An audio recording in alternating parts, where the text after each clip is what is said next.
Shalom Bapak Ibu, saudara-saudari dan adik-adik yang dikasihi Tuhan. Selamat berjumpa lagi di hari Minggu pertama tanggal 6 April tahun 2025 dalam ibadah dan perjamuan kudus keluarga Parlor Ministry. Oleh karenanya jangan lupa ya, sediakan roti dan anggur perjamuan kudus, bisa ganti juga dengan biskuit, sirup atau teh ya. Dan marilah kita tenangkan hati, jiwa dan pikiran kita. Kita buka dengan doa. Mari kita berdoa. Bapa kami yang di sorga, segala pujian dan syukur kami persembahkan bagi Bapa Sorgawi. Oleh karena kasih karunia Tuhan, kami dapat beribadah pada hari ini di hari Minggu tanggal 6 April tahun 2025. Kami mohon Bapa, hadirlah juga di rumah Bapak Ibu, saudara-saudari, adik-adik di tempat tinggal masing-masing, dan pimpinlah ibadah kami ya Allah Rohul Kudus, mulai dari awal, pertengahan sampai selesai. Di dalam nama Tuhan Yesus Juru Selamat kami yang mengajar kami berdoa bersama-sama. Bapa kami yang di sorga, dikuduskanlah namamu. Datanglah kerajaanmu, jadilah kehendakmu di bumi seperti di sorga.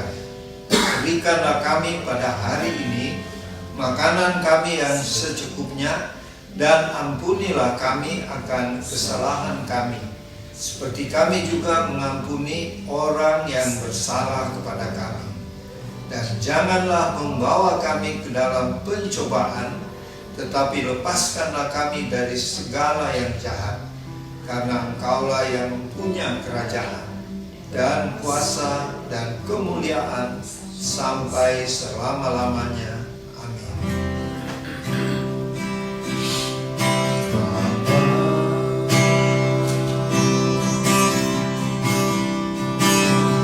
Engkau sungguh baik, kasih-Mu melimpah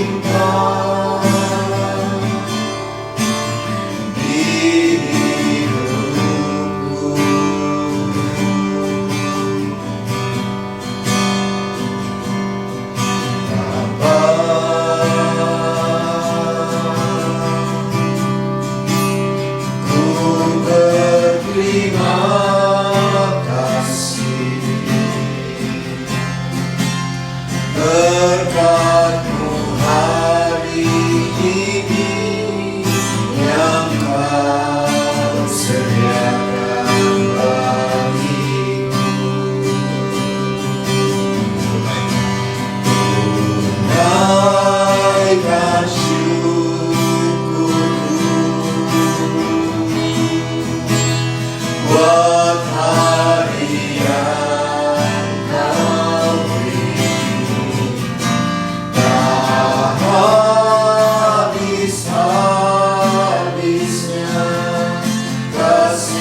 besar setiamu.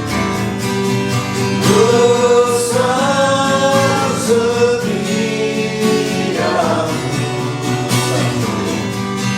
besar setiamu,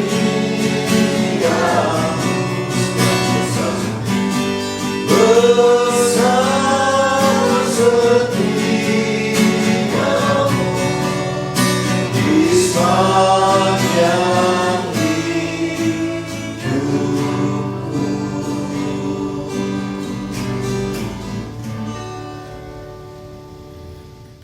Bapak Ibu, saudara-saudari, adik-adik yang dikasihi Tuhan Yesus, kini kita masuk dalam pemberitaan firman. Sediakanlah pembacaan dari Injil Yohanes pasal 3. Kita baca nanti dari ayat 13 sampai dengan ayat 18. Injil Yohanes pasal 3 mulai dari ayat 13 sampai dengan ayat 18. Mari kita berdoa, mohon pimpinan Roh Kudus. Bapa di sorga, terima kasih untuk waktu yang indah, yaitu pemberitaan firman-Mu. Untuk itu kami mohon, urapilah kami semuanya Bapa, baik kami yang mendengarkan maupun hamba-Mu yang akan menyampaikan firman-Mu, agar semuanya berjalan menurut rencana kehendak Tuhan Yesus. Berfirman-Lah ya Tuhan, kami siap mendengarkan, merenungkan dan melaksanakannya. Di dalam nama Tuhan Yesus Juru Selamat kami. Amin.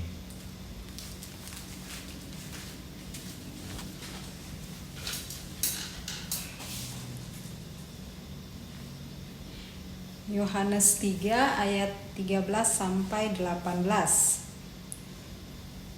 Tidak ada seorang pun yang telah naik ke surga selain Dia yang telah turun dari surga, yaitu Anak Manusia.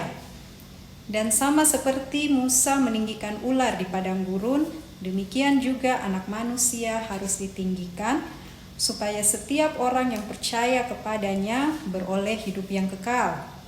Karena Allah begitu mengasihi dunia ini, sehingga Ia telah mengaruniakan Anaknya yang tunggal, supaya setiap orang yang percaya kepadanya tidak binasa, melainkan beroleh hidup yang kekal.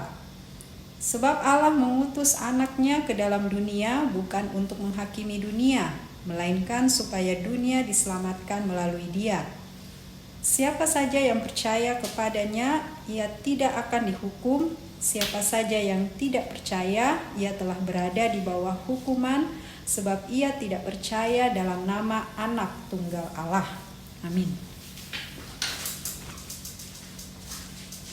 Bapak Ibu, saudara-saudari, adik-adik yang dikasihi Tuhan, pembacaan firman Tuhan hari ini tentang pembicaraan Tuhan Yesus dengan seorang tokoh Farisi, ahli Taurat yang bernama Nikodemus ya.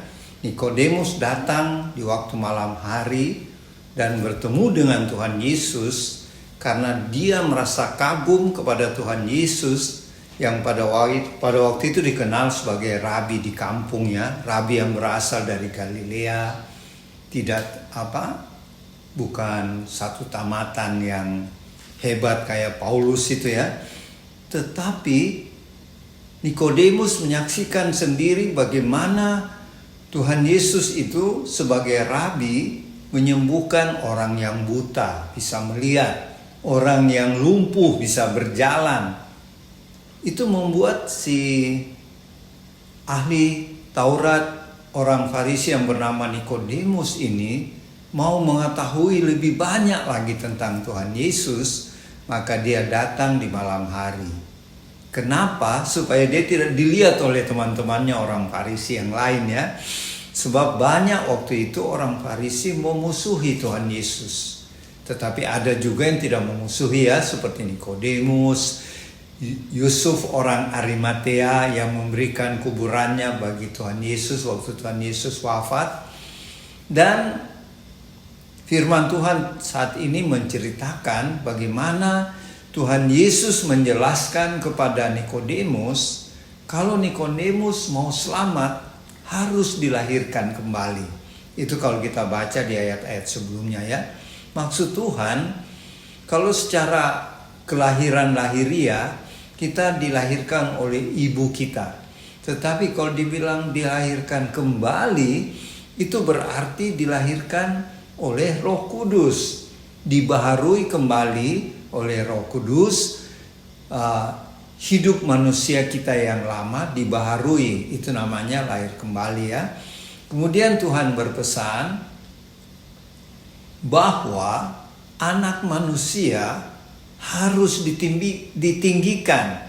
Seperti pada zaman perjanjian lama, Musa meninggikan ular tembaga supaya barang siapa yang percaya kepada anak manusia yang ditinggikan itu akan menerima keselamatan, tidak binasa. Kenapa? Karena anak manusia itu adalah Tuhan Yesus sendiri. Jadi di kalangan orang Israel waktu itu, kalau disebut anak manusia, itu adalah Tuhan sendiri ya, yang datang menjadi manusia, makanya disebut anak manusia. Itu kita bisa lihat di kitab Daniel ya, di perjanjian lama ya, di mana Daniel melihat anak manusia di tepi sungai ya. Nah, itu adalah Tuhan Yesus ya. Jadi Tuhan Yesus juga sudah menyatakan dirinya di perjanjian lama, itu namanya Epifania ya. Epifania itu Tuhan sudah menampakkan diri sebelum dia lahir di Bethlehem. Nah, kita kembali ke pembacaan kita. Tuhan Yesus katakan kepada Nikodemus, ahli Taurat orang Farisi ini, bahwa anak manusia akan ditinggikan. Artinya Tuhan Yesus satu waktu akan disalib ya. Ditinggikan itu artinya dia naik di atas kayu salib, seperti yang di perjanjian lama Musa meninggikan ular tembaga ya. Cerita Musa meninggikan ular tembaga adalah sebagai berikut ya. Pada waktu itu bangsa Israel ketika keluar dari Mesir, setelah dibebaskan oleh Tuhan melalui Musa dan Harun ya, mereka keluar dari Mesir sebagai budak yang merdeka dan mereka berjalan di padang gurun menuju tanah perjanjian. Tetapi di tengah-tengah jalan ketika mereka sudah dekat-dekat laut Teberau, laut yang dibelah oleh Musa dengan tongkatnya, bangsa Israel tidak tahu berterima kasih. Mereka bersungut-sungut. Mereka malah mempersalahkan Musa.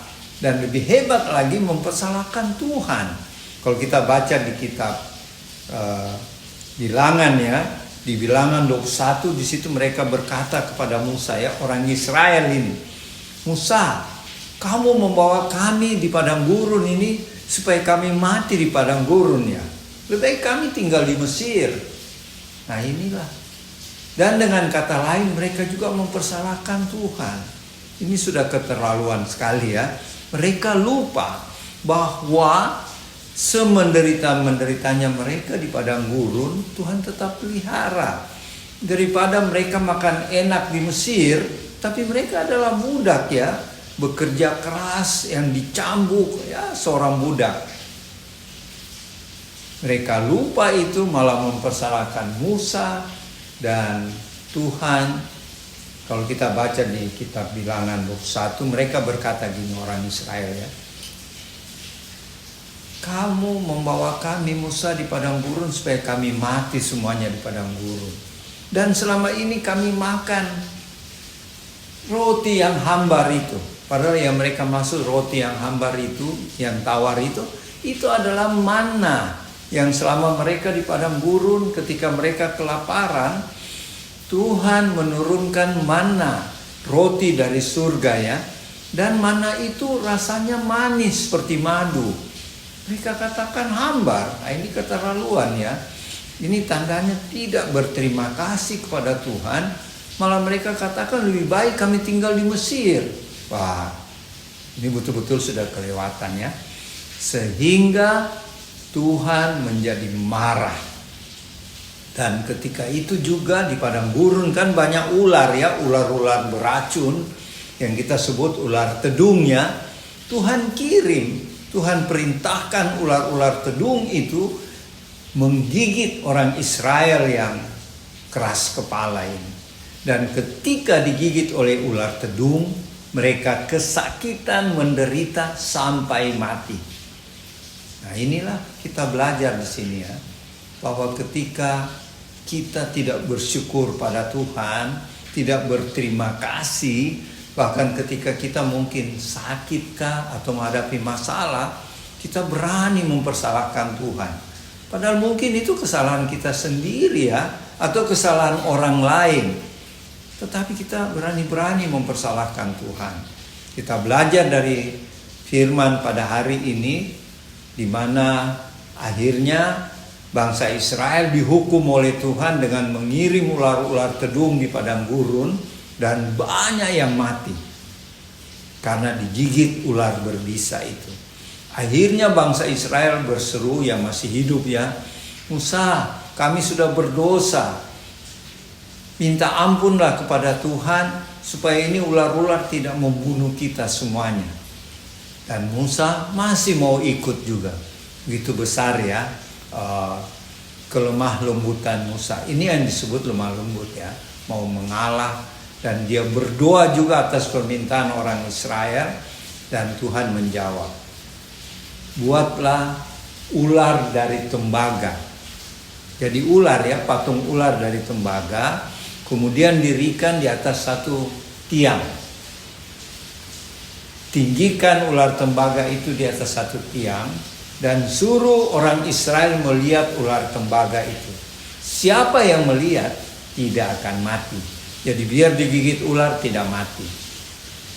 Nah, inilah yang dikatakan oleh Tuhan Yesus kepada Nikodemus, bahwa anak manusia juga harus ditinggikan seperti Musa meninggikan ular tembaga. Ular tembaga itu dalam bahasa Israelnya atau bahasa Ibrani Nehustan. Nehustan artinya ular dari tembaga ya. Jadi seperti Musa meninggikan Nehustan atau ular tembaga itu, jadi barang siapa orang Israel yang melihat ular tembaga itu, biar digigit ular tidak mati lagi. Dan Tuhan artikan bagi kita sekarang, barang siapa yang memandang Tuhan Yesus yang pernah disalib di Bukit Golgota dan sungguh-sungguh percaya sebagai Tuhan dan Juru Selamat, kita tidak akan mati atau binasa, tetapi kita akan selamat dan kita akan hidup kekal bersama Tuhan di sorga. Jadi pesan Tuhan melalui firman hari ini, di mana tinggal 12 hari lagi kita akan memperingati Jumat Agung, wafatnya Tuhan Yesus di kayu salib. Marilah kita merenungkan kembali, mengingat penderitaan Tuhan Yesus ketika mau disalib ya. Dia disiksa, diludahi, ditampar, bahkan sampai mati di kayu salib untuk menebus kita, sehingga kita memperoleh anugerah keselamatan dan hidup yang kekal. Semoga firman Tuhan ini bisa menjadi kekuatan bagi kita, menjadi berkat bagi kita. Terpujilah Tuhan Yesus. Selamat siang Bapak Ibu, saudara-saudari, teman-teman warlot, kita jumpa lagi. Mari kita lihat pembacaan hari ini. Firman adalah percakapan dengan Nikodemus. Tadi Opa sudah jelaskan, bagian saya bagaimana kata lahir baru. Bagaimana Tuhan Yesus katakan, apa yang dilahirkan dari daging adalah daging, dan apa yang dilahirkan dari roh adalah roh. Situ dikatakan kita harus lahir baru. Pengertian ini adalah roh dan daging. Mari kita melihat ini secara pengertian. Pengertian ini kita harus landaskan untuk lebih mengerti arti kata yang dikatakan dalam firman, kita harus melihat pada dasarnya adalah firman adalah apa yang diucapkan di dalam firman. Di situ baru kita bisa kembangkan secara daging dan roh harus dilahirkan kembali. Di situ ada dasar manusia, kehidupan manusia. Bagaimana manusia secara daging, dan di situ jelas-jelas ada manusia secara roh. Dalam saya percaya sebagai anak-anak Tuhan, hal ini semua anak-anak Tuhan pernah baca dan tahu dan mengerti. Tetapi saya melihat ini karena pelayanan juga, bagaimana perkataan ini bisa diartikan secara pengertian dari dasarnya firman dan pengertian pernah mengalaminya sendiri. Bapak Ibu di rumah, pengalaman-pengalaman kehidupan seseorang dalam hal ini kehidupan anak-anak Tuhan bisa punya pengalaman, lebih mudah punya pengalaman setelah melihat kita harus dilahirkan kembali. Ini ada percakapan dengan Nikodemus, seorang Farisi, ahli firman, ahli Taurat. Saya berbicara dari firman menjadi dasarnya adalah Tuhan Yesus sendiri dan pengalaman pelayanan kami dan kami sendiri. Saya juga waktu melihat merenungkan ini tahu selalu membaca, tapi manusia pada satu titik tertentu tidak mengatakan muda, tidak mengatakan sudah dewasa, tidak mengatakan juga anak-anak. Tetapi Tuhan selalu menyadarkan sebagai anak-anak Tuhan yang kita tahu kita sebagai dewasa rohani. Hidup kita dikatakan kita dituntun oleh Tuhan Yesus melalui Roh Kudus yang tinggal dengan kita. Ya. Jadi waktu saya melihat diri saya sendiri, bagaimana firman itu yang tadi dikatakan dilahir kembali. Pertama, kami hanya membaca, tahu itu firman, tetapi dalam perjalanan kehidupan kami atau keluarga, menjadi satu juga keluarga, menghayati setiap apa firman yang kita baca, terutama firman hari ini. Waktu kita mengerti, karena saya membaca itu, saya mengerti, saya coba bawa dengan pengalaman pribadi. Dan akhirnya saya merenungkan bahwa itu memang benar-benar kita sebagai manusia di situ ada, dan kita sebagai manusia yang menaruh keyakinan kita adalah Tuhan Yesus di dalam kehidupan kita. Setelah kalau membaca firman ini selalu ada, tetapi bagaimana pengertiannya itu setelah saya merenungkan ini, setelah saya menjadi seorang anak Tuhan yang dewasa. Saya kembali, waktu saya baca itu selalu ada, tapi pengertian yang sebenarnya lebih dalam firman ini saya dapat waktu saya sudah dewasa dan paling mengerti waktu mendapatkan kehidupan yang begitu banyak, pengalaman kehidupan pribadi bersama Tuhan, kehidupan pribadi sendiri dan Tuhan, dan bagaimana kita menempatkan Tuhan di pribadi kita, dan bagaimana kita menempatkan Tuhan dalam pribadi kita, kita mengerti Tuhan. Di situ saya renungkan, di situ baru saya dapat di luar bagaimana orang dilahirkan kembali. Ya, saya tidak kupas apa percakapan Nikodemus dengan Tuhan Yesus, tentu Opa tadi sudah katakan. Tapi ini bagaimana cara praktekan. Pertama, saya merenungkan sulit itu mendapatkan pengertian itu. Tetapi waktu lebih kenal dengan Tuhan, banyak membaca firman dan mengalami kehidupan jatuh bangun, tapi kita tetap di dalam Tuhan, saya mau katakan di situ baru saya mengerti apa itu dilahirkan kembali. Kalau di sini sudah jelas, ya, kita dilahirkan kembali secara daging orang tua kita. Tetapi di situ saya tidak panjang mengupasnya, tapi di dalam roh Tuhan yang memberi kita untuk lahir kembali secara roh. Karena di dalam kehidupan kita ada daging dan roh. Saya tidak juga menjelaskan, itu panjang kalau menjelaskan, tapi kita sudah tahu bahwa di dalam hidup kita ada daging dan roh. Yang menjadi pertanyaan, apakah dua-dua ini hidup dalam kehidupan kita? Di situ kita harus renungkan. Kita tidak bisa ambil sesuatu pengertian biasa kalau kita tidak mengerti ini. Jadi harus mengerti dasar, di mana roh, di mana daging. Sebagai orang dewasa rohani harus tahu ini dulu. Saya juga ada di situ.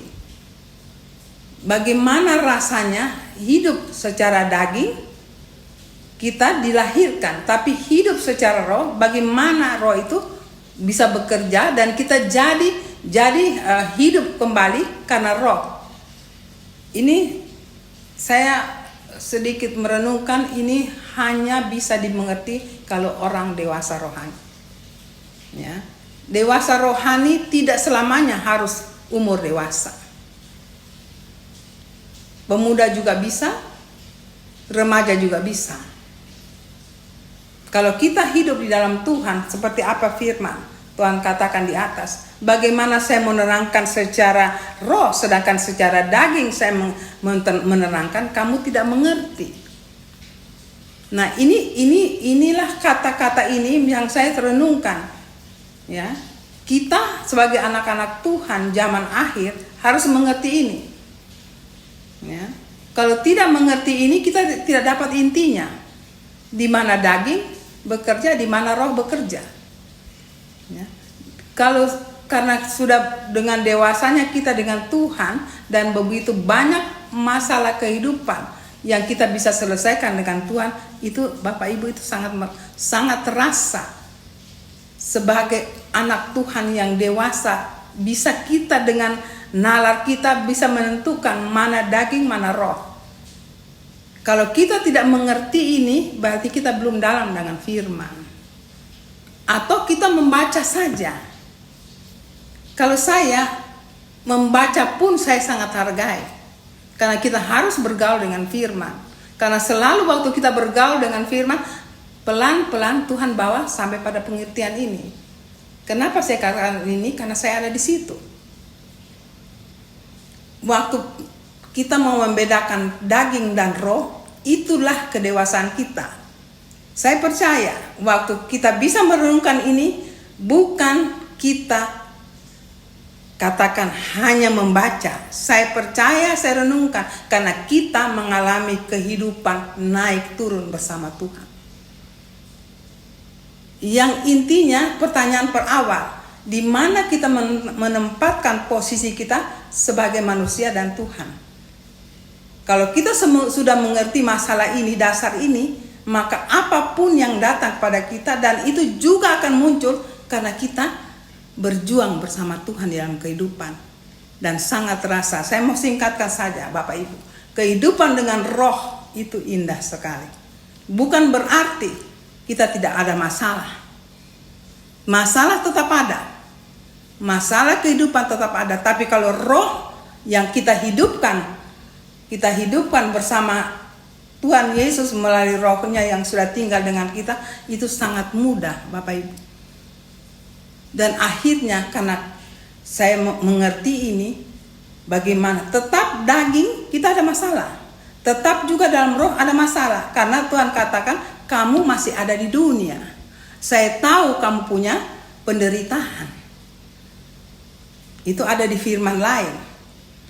Bukan berarti kita dengan roh Tuhan, kita lepas penderitaan. Tetap ada Bapak Ibu. Tapi menyelesaikan antara daging dan roh itu beda sekali. Saya ajak Bapak Ibu, hiduplah dengan Tuhan roh. Jadi waktu kita mengalami kedagingan kita, penderitaan tanda kutip, selesainya mudah. Nah di situ waktu selesainya mudah, kita ada rasa Roh Kudus yang bekerja. Wow, beda. Jadi kita bisa merasakan daging dan roh waktu kita mengalami satu masalah kehidupan.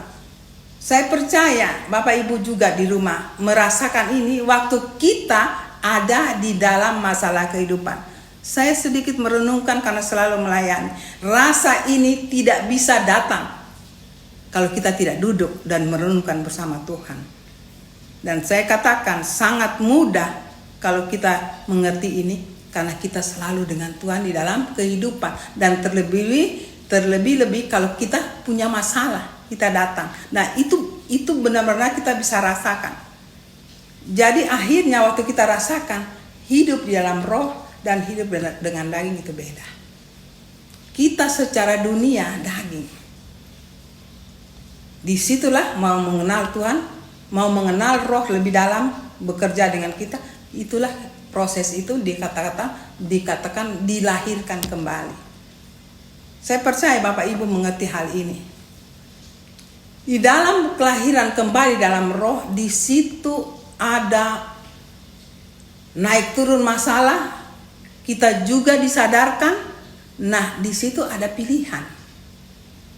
Karena kita masih di dunia. Bapak Ibu, saya ajak, jangan tinggalkan kehidupan kita dengan Tuhan. Karena ini selalu ada. Di saat kita ada, kita menempatkan roh itu menguasai hidup kita, atau kita menempatkan daging menguasai kita. Saya katakan Bapak Ibu, ini berat sekali. Ini berat sekali. Kenapa berat? Itu ada pilihan. Kalau kita kuat dengan Tuhan, pasti Tuhan, karena kita mulainya Tuhan tarik terus. Tapi kalau kita tidak biasa, Tuhan kita hanya ada dalam kehidupan kita hanya Senin Kamis, saya istilahkan. Dunia yang selalu tarik kita. Saya praktekkan dilahirkan kembali. Kalau Tuhan katakan dilahirkan kembali, tentu ada pertumbuhan. Di daging juga ada pertumbuhan, tapi yang diberi makan pertumbuhan dalam daging itu daging fisik kita. Tapi yang sulitnya waktu pertumbuhan di dalam roh. Itu hanya ada kalau kita sering dengan Tuhan. Kita disadarkan. Kenapa Bapak Ibu? Karena saya ada di situ. Saya melihat diri saya sendiri. Tapi saya mau katakan, kehidupan dengan roh waktu kita dilahirkan kembali hanya pengalaman aja dan pengalaman pelayanan. Itu indah sekali. Tetap ada jalan keluarnya. Cepat atau lambat Roh Kudus yang berbicara dengan kita. Itulah kelahiran yang kembali yang sudah dewasa.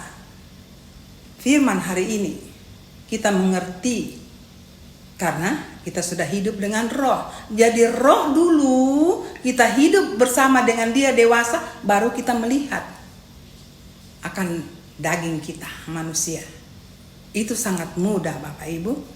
Tetapi untuk mendidik kita, memupuk hal roh itu, saya katakan tidak gampang. Setiap manusia tidak gampang, ya, karena kita selalu ditarik, karena mata melihat. Tuhan katakan, berbahagialah orang tidak melihat tapi percaya. Itu firman. Nah, kata ini, roh dan daging, kita mau yang mana? Kita mau selalu roh kita, tetapi daging yang datang. Karena kita punya mata melihat. Aku mau ini, tetapi godaan ini datang. Bapak Ibu kalau bicara yang ini pasti panjang, tapi saya tidak kupas. Tapi saya ajak, roh kita harus kita didik seluruhnya harus dengan Tuhan. Tidak ada beda daging dan roh. Malah roh itu menguasai daging.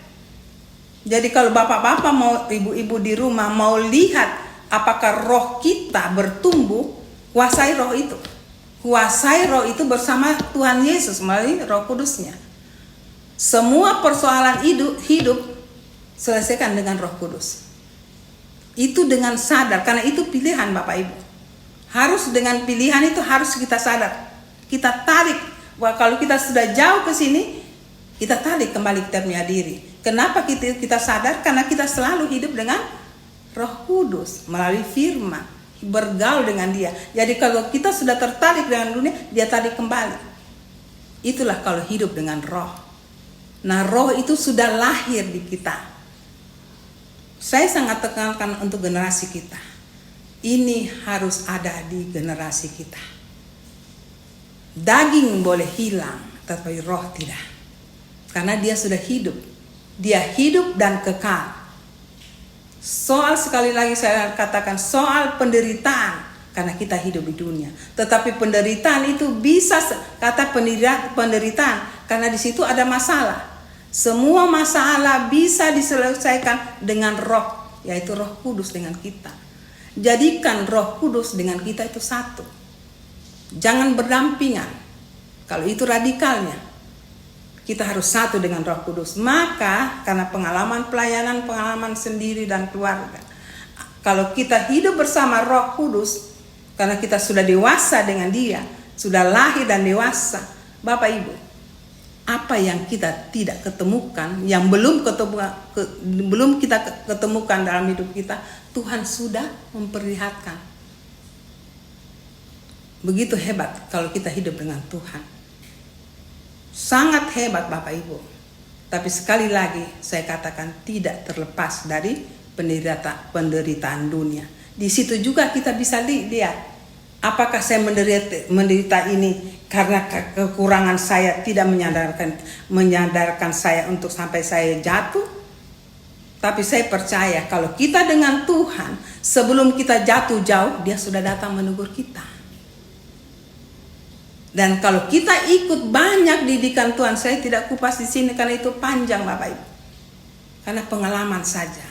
Tapi mari kita betul-betul bawa hidup kita hidup dengan roh. Itu kayak yang kata saya kembali tadi, itu yang Tuhan katakan, kita lahir kembali dengan roh. Maka bukan berarti daging kita sepelekan, karena itu mengikut kita. Tapi kita yang sudah menguasai daging, di situ ada karakter Tuhan yang banyak. Mengalahkan daging dengan segala problem, karena itu manusia di dunia, itu harus diselesaikan bersama Tuhan Yesus, yaitu Roh Kudusnya. Yang pertama rohnya, yang kedua karakternya. Dua ini kita berjuang dengan Tuhan setiap hari Bapak Ibu, karena dunia ini selalu datang. Terutama saya peringatkan, kita akhir zaman, hidup manusia tidak akan bagus. Semua menuju pada kehancuran dan penderitaan. Tapi bagaimana posisi ini? Kita lahirkan kembali Roh Kudus dalam hidup kita, maka semua masalah yang ada di depan kita, kita bisa selesaikan. Dan bukan bisa selesaikan, karena kita dikenalkan dulu masalah itu pada Tuhan. Kamu begini, begini, begini. Dan Tuhan akan berbicara, kamu lepaskan begini, begini. Kalau kita sudah dengan roh, Bapak Ibu, karena itu saja pengalaman pribadi, keluarga, dan pelayanan. Itu indah sekali. Karena waktu kita mengalami itu, setan juga tidak tinggal diam. Karena dia tahu orang ini orangnya Tuhan Yesus. Serangannya luar biasa, karena kami ada di dunia itu. Bukan main-main, tetapi kalau kita dengan Tuhan, sekali lagi, kita pasti terlepas Bapak Ibu. Mari kita renungkan kehidupan kita. Kita lahirkan karya Roh Kudus di dalam hidup kita. Daging tetap ikut, tetapi daging menjadi kedua. Dalam nama Tuhan Yesus saya percaya, dilahirkan, di firman hari ini mengatakan dilahirkan kembali, Bapak Ibu pasti mengerti. Karena saya percaya yang mendengarkan hari ini itu sudah tahu firman. Tinggal saya jabarkan saja. Mari kita renungkan.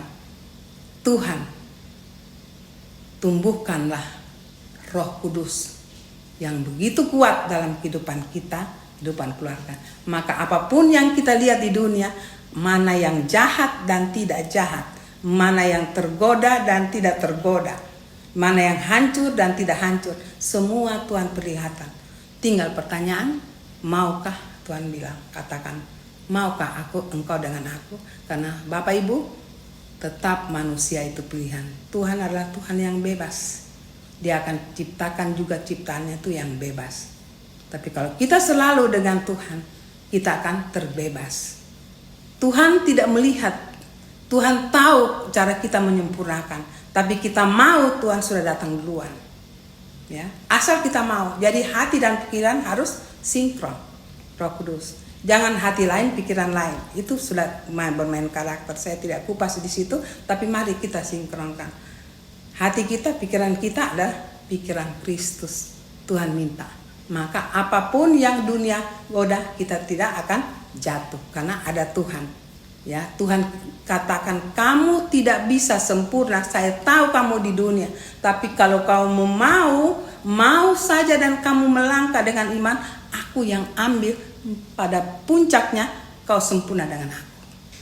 Mari Bapak Ibu, saya percaya Tuhan akan memberikan sesuatu yang lebih dalam lagi dari apa yang saya bawakan pada siang ini. Roh Kudus menumbuhkan gairah kita, damai sejahtera sukacita dalam kita jalani hidup ini, menunggu kita dijemput oleh Tuhan Yesus. Mari ajak keluarga kita, pribadi kita, anak-anak kita untuk hidup di dalam Tuhan. Lahirkan kembali, mengingat kembali karya Roh Kudus dalam hidup kita. Kiranya kita bisa jumpa lagi di dalam waktu kita akan bertemu kembali. Tuhan memberkati. Maranatha.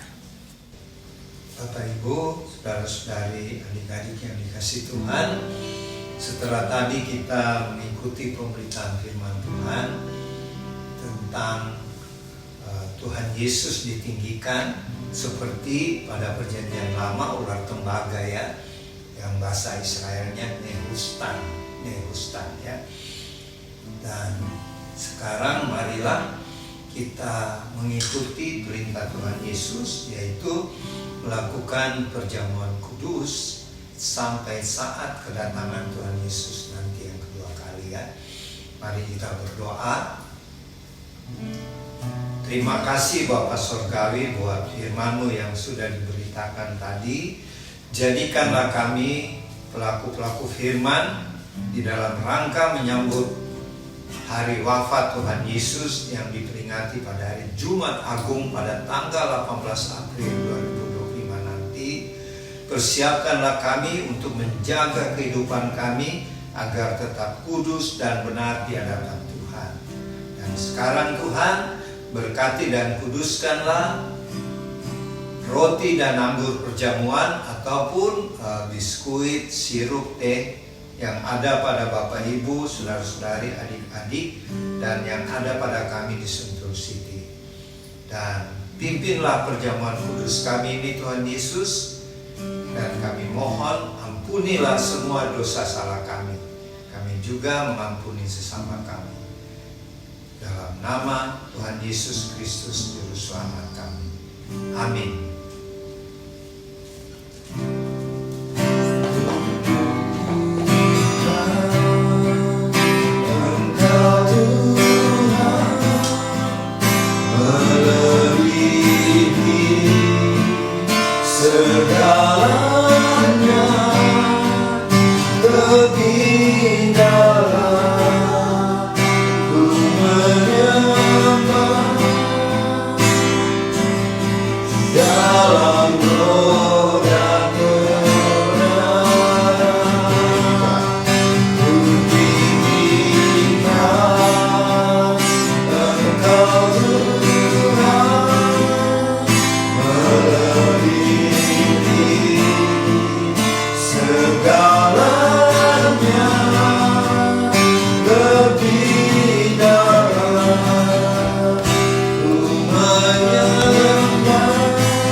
Setelah kita terima hosti dan anggur perjamuan kudus, apabila di hosti ada firman Tuhan, silahkan dibaca masing-masing.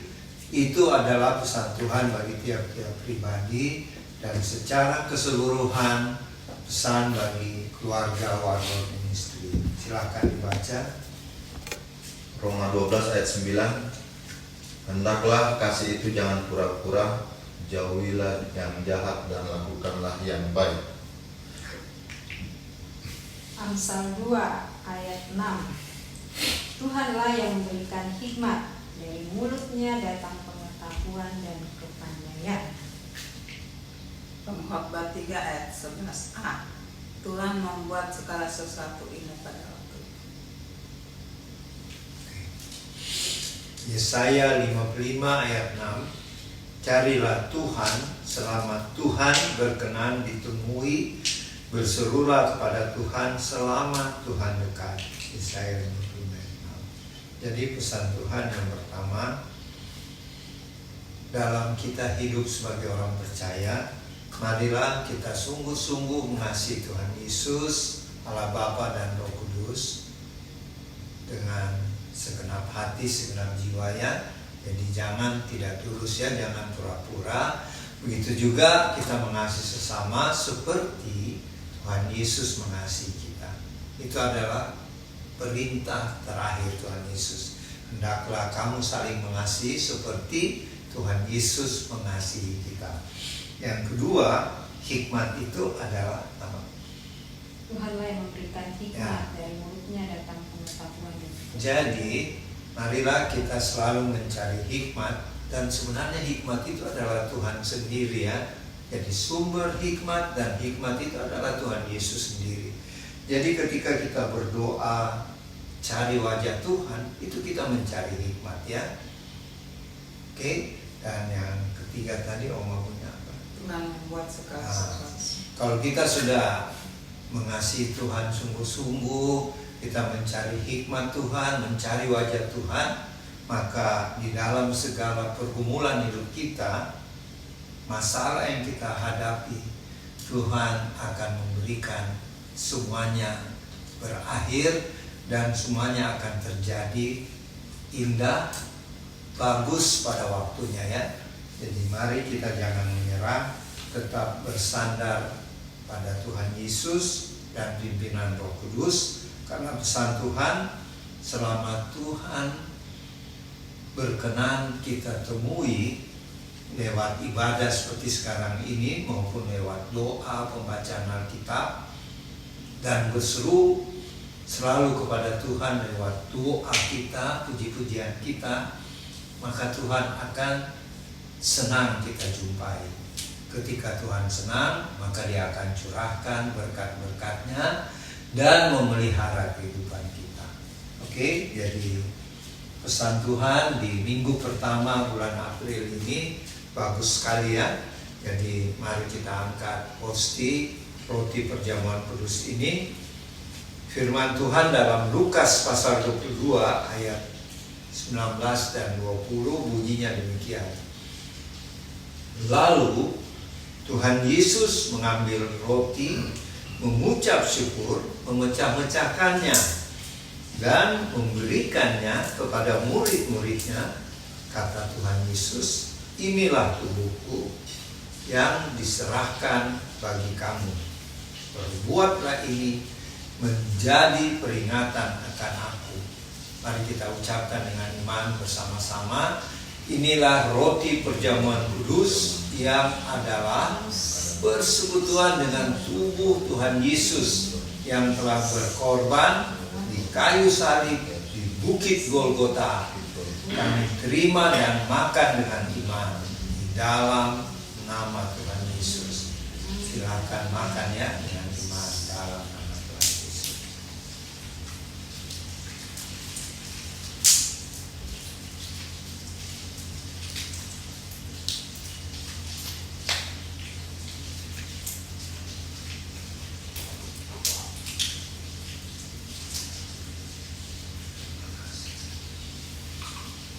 Mari kita angkat cawan perjamuan. Firman Tuhan berkata, demikian juga dibuat Tuhan Yesus dengan cawan sesudah makan. Tuhan Yesus berkata, cawan ini adalah perjanjian baru oleh darahku yang ditumpahkan bagi kamu. Kita respons, ucapkan sama-sama dengan iman.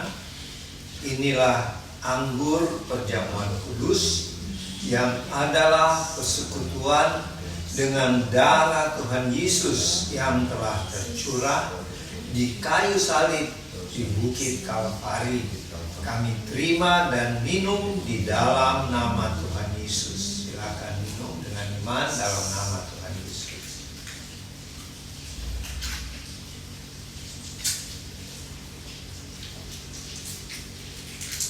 Mari kita sambut dengan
kasih Bapa yang kekal, Yesus Kristus Tuhan dan Juru Selamat kami. Dalam masa Prapaskah ini kami bersyukur kepadamu Tuhan, oleh karena karya penebusan-Mu di kayu salib telah menganugerahkan kami yang mengikuti ibadah saat ini, maupun bagi seluruh umat manusia yang mau percaya kepadamu, anugerah, keselamatan, dan hidup yang kekal. Terima kasih Bapa buat berkat-Mu yang indah ini. Ajarlah kami selalu untuk menghitung-hitung hari, agar ketika menjelang Tuhan Yesus datang yang kedua kali, kami sudah melaksanakan amanat agung Tuhan Yesus, yaitu memenangkan jiwa sebanyak-banyaknya bagi Tuhan Yesus di dalam kami bersaksi dan melayani Tuhan melalui pelayanan kepada sesama kami. Kami berdoa sekarang buat Bapak Ibu, saudara-saudari, adik-adik yang berbahagia pada hari ini karena hari ulang tahun dan juga di minggu yang berjalan nanti. Berkatilah dengan panjang umur, tetap sehat-sehat, dan yang masih dalam pendidikan, Tuhan tolong agar dapat meraih cita-cita melalui penyertaan Allah Roh Kudus. Yang sedang bekerja atau melakukan bisnis, Tuhan kiranya mempromosikan di dalam jabatan-jabatan di tempat kerja, Dan di dalam bisnis Tuhan terus menambah omset dari hasil bisnis. Terima kasih Bapa, sempurnakanlah sukacita yang dialami oleh Bapak Ibu, saudara-saudari, adik-adik yang berulang tahun.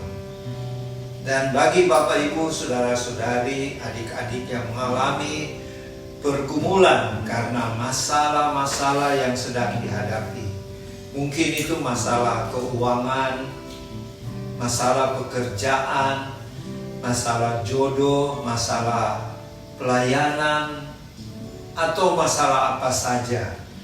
Marilah Roh Kudus tolong kami, kuatkan kami, hiburkan, dan berikanlah jalan keluar yang terbaik atas masalah-masalah yang sedang dihadapi. Terima kasih Roh Kudus. Kami berdoa sekarang buat pemerintah bangsa kami. Berkatilah Bapak Presiden Prabowo Subianto dan Wakil Presiden Bapak Gibran Rakabuming Raka, dan karuniakan mereka hikmat marifat dari sorga dalam memerintah, menjalankan tugas memerintah bangsa kami, agar pemerintahan kami mulai dari pusat sampai ke daerah-daerah berjalan dengan baik, bersih, dan adil, sehingga bangsa kami akan dipromosi Tuhan, akan menjadi semakin adil dan makmur. Terima kasih Bapak. Kami berdoa sekarang buat teman-teman Warlot dimanapun berada. Tuhan memberkati kami semuanya, dan gerakkanlah kami terus Tuhan untuk tetap setia, rajin untuk bersaksi dan melayani Tuhan, melayani sesama kami yang sedang memerlukan pertolongan dari Tuhan. Sehingga lewat pelayanan kami banyak jiwa-jiwa yang dimenangkan untuk Tuhan Yesus. Terima kasih Tuhan. Kami berdoa untuk keadaan bangsa kami Indonesia yang akhir-akhir ini banyak dilanda oleh bencana-bencana alam dan pertikaian antara beberapa kelompok.